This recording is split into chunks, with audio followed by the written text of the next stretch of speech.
Yan kasi, yan yung dahilan talaga. Ba't nagkakaganito ka? It's okay to cry once, twice, thrice. Pero ito na, nagkakasakit ka. Dahil sa mga iniisip mo. Sana magkaroon pa ako ng ibang purpose mamay, no? Just na ng gabi. At si Norme, umiiyak. Bakit ka na naman umiiyak? Uy, kala ko sleep na tayo. Kakalabas mo lang sa hospital, ganyan ka na. Umiiyak ka. Ano ba talaga problema mo? Hindi ako makatulog. Ang dami mo kasing iniisip. Nahuli kasi ako mamay. Bakit? Wala pang yung doktor ba about sa sakit ko. Tapos, kasi hindi ako makatulog. Sumasakit na naman yung puso ko. Nahirapan ako huminga. Kasi ano ba rin iniisip mo? Ano bang kinakabahala mo? Anong sabi mo sa akin kanina? Anong pinag-pray mo? Anong pinag-pray mo? Wala. Ano nga? Pinag-pray mo na sana bigyan ka ng Panginoon ng purpose? Na magpatuloy? Bakit? Tingin mo wala ka ng purpose dito sa mundo? Naway mo ko. Minsan. Ako pa, dahilan ngayon. Ha? Hindi, babae. Wala. Pag nawala na lola ko, wala na akong pamilya eh. Meron naman. Ah? Meron, pero wala naman. Gusto mo yung ano, may magkikare sa'yo na family mo, ganon. Pumunta naman kuya mo ah. Nagano naman sa'yo. Hindi man lang yan sanay. Sabay-sabay man niya yun. Nawari ako kasi hindi na ako makatulong. Papatuloy mo yan. Oh. Hospital ka talaga. Bakit nung nasa hospital ka, kakatulog ka? Yun, so pag nandito ako sa bahay, ganito talaga yung napipili ko. Alis na lang kaya muna tayo. Hindi pa tayo makaalis ba kasi may mga negosyo tayo. Hindi, kahit ano lang, kahit 1 week lang, nasa ibang lugar tayo. Kahit ganun, hindi mo masasabi. Kasi pag nasa ibang lugar tayo, okay. Pero pagbalik na naman dito, hindi na naman okay. Tumumuri pa ako kasi hindi na tayo nakagawa ng mga masasayang content. Hindi naman palaging masaya. Yung pinupost natin, di ba dapat good vibes lang? Oo, pero naiintindihan naman yun ng mga followers mo eh. Gusto nga nila gumaling ka na, tapos ito makikita nila, sad ka na naman. Yan kasi, yan yung dahilan talaga. Ba't nagkakaganito ka? Yung stress mo. Napapadala ka sa problema. Yung nangyari kasi talaga, pagdating namin dito sa Philippine, may isang trabahante kami na sinisiraan kami ba? Ang trabahante parang nadamay na. Dami sila babae, hindi na nawalang. Parang nadamay yung iba, parang naging toxic na din. Siguro, ano lang na sobrang open ako sa mga tao ba? Trust ako. Tapos di ko akalain na sa mga lang, sisiraan tayo kaagad. Yung mga iniisip naman natin, nakakabuti sa kanila. Tapos nakadepende naman tayo sa effort nila, may. Masakit lang kasi naging kaibigan tayo. May mga time na babanding. Matagal na natin siya kaibigan. Pero nagawa niya yun sa atin na siraan tayo sa ibang tao. Pero it's not our loss, diba? Hindi naman yan, may. Pati sa family ko, may problema din naman ako. Madami akong plano para sa kanila, pero parang hindi naman nangyayari. Nagkakabuti sana namin. May pinsan ako, paliwala. Nasaan ako kasi bago namatay lola ko sa akin siya iniwan. Sinasabi, malayo loob ko sa kanya. Pumupunta nga ako dun sa amin. Inahag, kiss ko nga siya. Hindi ko naman kasi na mag-sacrifice ako ng oras. Wala akong time sa kanila. Nagsusumikap ako na maahon yung pamilya ko sa hirap. Kasi alam ko walang iba nakatulong sa amin. Parang dahil sa mga nangyari, nawalan ka ng purpose na gusto mong magsikap, ganon. Kaibigan natin, Team Lenny Boss, unti-unti na nalalagas. Pero naiintindihan ko naman kasi iba naman tayo ng ng priority din. Yung iba, malis kasi mag-apply. Yung iba, umalis dahil may family problem. Yung iba, aalis dito dahil sa pamilya, ganun ba? Naintindihan ko naman yun, pero hindi ko lang matanggap ba na pagkatapos natin mga Philippine Loop, halos lahat na problema dito. Umiiyak. Bakit? Wala. Naiyak ako sa sinasabi mo. Sabay-sabay ba lahat? Nalungkot lang ako kasi iba, broken family ako. Si mama malayo. Bago lang kami na lapit sa isa't isa. Like, malapit ba? Kasi nakatira yan si mama sa Manila. 2019 lang yan sila nakauwi dito. Tapos iba pa yung bahay nila. Diba ako na lang mag-isa. Sabi ko sa sarili ko, hindi buo yung family ko. At least makagawa ako ng friend na pwede kong gawing pamilya ba. Pero sa nangyayari na unti-unti na nalagas lahat na. Wala na yung plano ko na magbuo ng pamilya na friend. Hindi ko naman sila masisisi kasi may pamilya nga din sila, may priorities na iba. Pero wala lang, lungkot lang kasi dito na siguro yung buhay ko na ako lang talaga. Ano ako? Hindi ba ako importante sa'yo? Importante.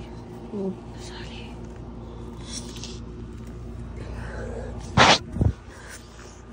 Sinina ko, wala na ako sa imo ko, ingon na ka. Sorry.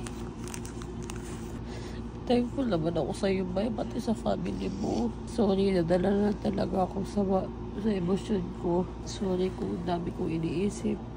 Hindi ko naman kasi akalain, babay, na sabay-sabay halos lahat ng problema. Feeling ko sarili ko wala akong ibang masasandalan pa kundi ikaw lang talaga.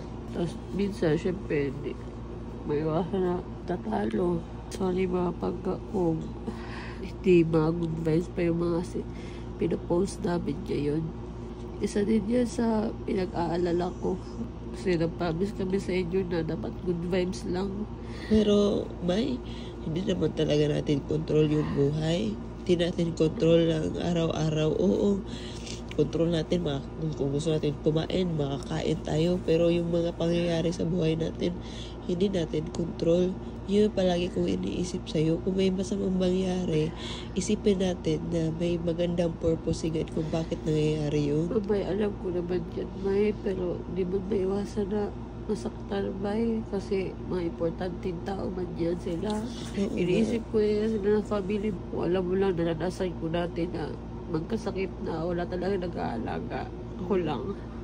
It's okay to cry once, twice, thrice. Pero ito na nagkakasakit ka dahil sa mga iniisip mo. Parang baliwala na lahat ng taon na nagsikap tayo.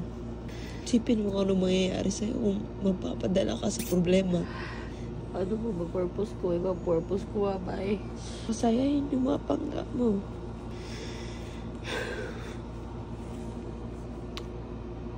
Rides pa tayo. Gusto mo gumala, di ba? Madami pa tayong pupuntahan. Make yourself happy. Hindi lang naman sa mga tao umiikot yung mundo natin. Nalungkot lang talaga. Yan kasi, yan yung pinaka nakapalugmok sa'yo. Kulang ka sa pagmamahal ng pamilya. Kaya tuwing may aalis, grabe naapektuhan ka. Ako naapektuhan din naman ako. Pero kasi para sa akin, may kanya-kanya naman silang priority. May pamilya din sila. May pangarap din sila. Hindi naman natin mabibigay lahat ng mga pangangailangan kasi nila. Gustuhin man natin. Diba?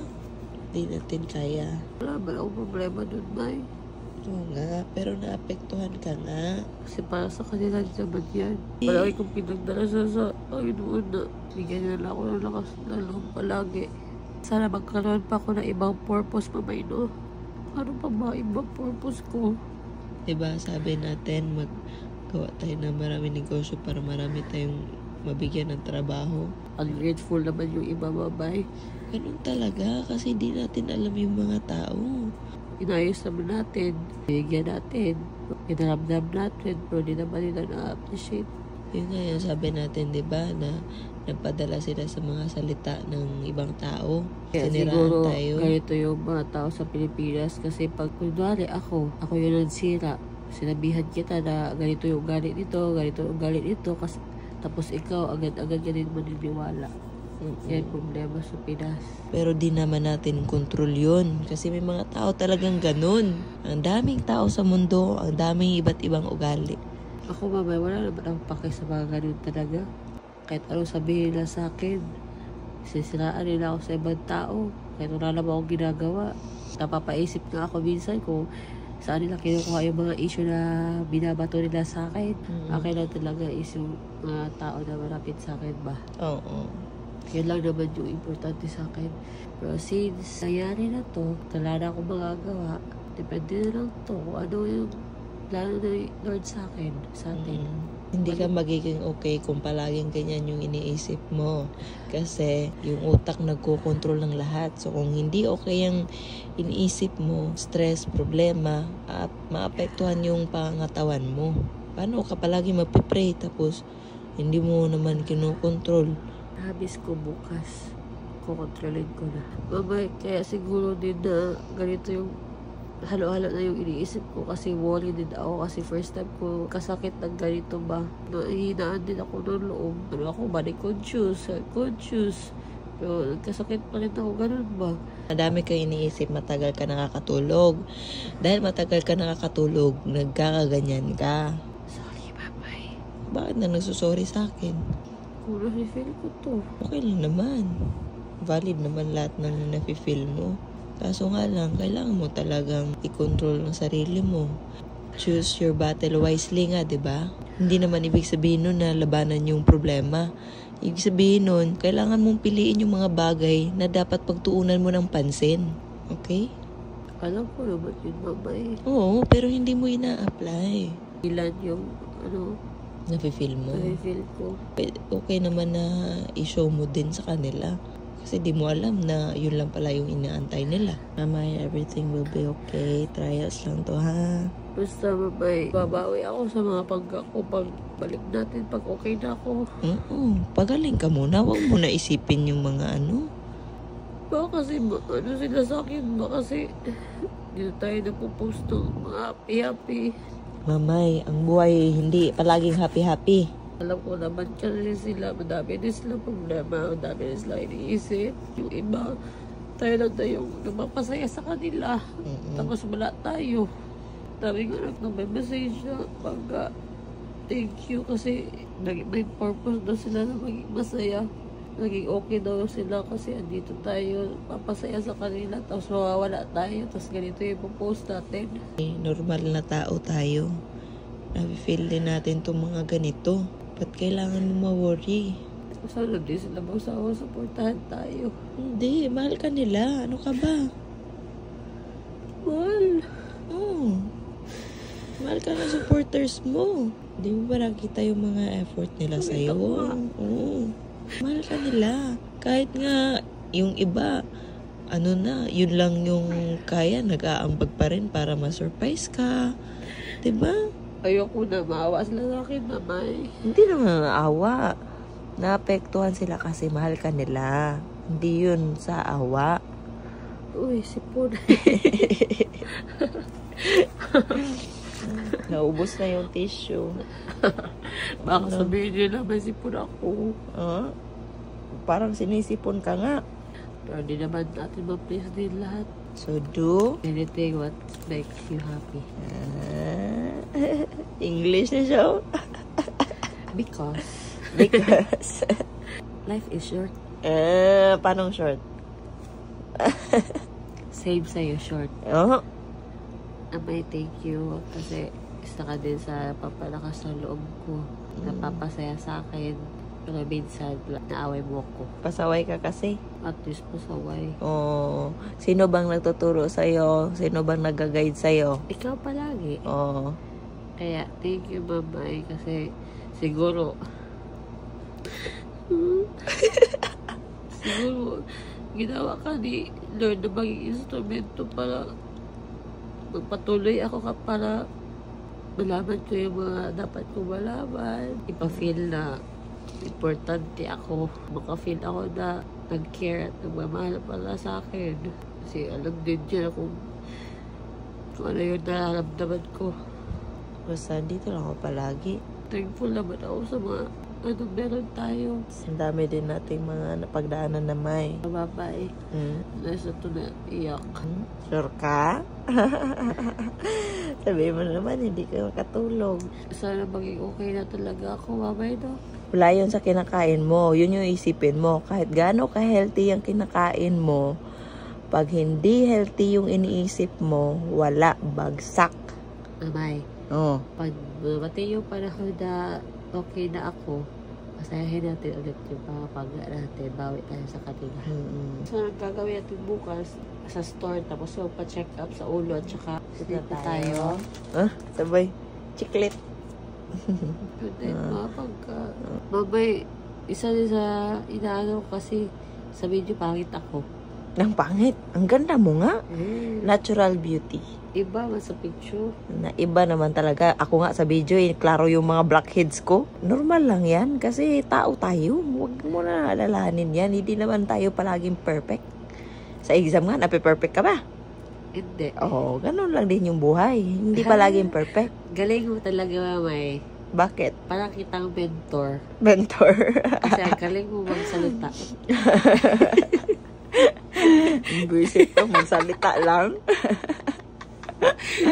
Galing mo mag-inspire. Galing mo magturo. Basta, tuloy na lang natin ito. Kahit anong galing ko, sabi mo, pag hindi ka makinig, wala pa rin yun. Nakikinig naman ako sa'yo. Minsan, kailangan pa ibang tao yung magsabi sa'yo para ma-realize mo na tama yung sinabi ko. Kaya, O totoo, hindi. Totoo. Oh. Kaya mamaya, pag may something mali ako nagawa o sa vlog natin, gusto ko mag-comment yung mga pagka natin, mag-advise sa akin. Mag-advise sa'yo? O, ano yung ma-advise nyo ka Norme ngayon? Yun yung nararamdaman niya. Dear Charo. Good night mga sorry din. Basta bawi kami soon. Pretty.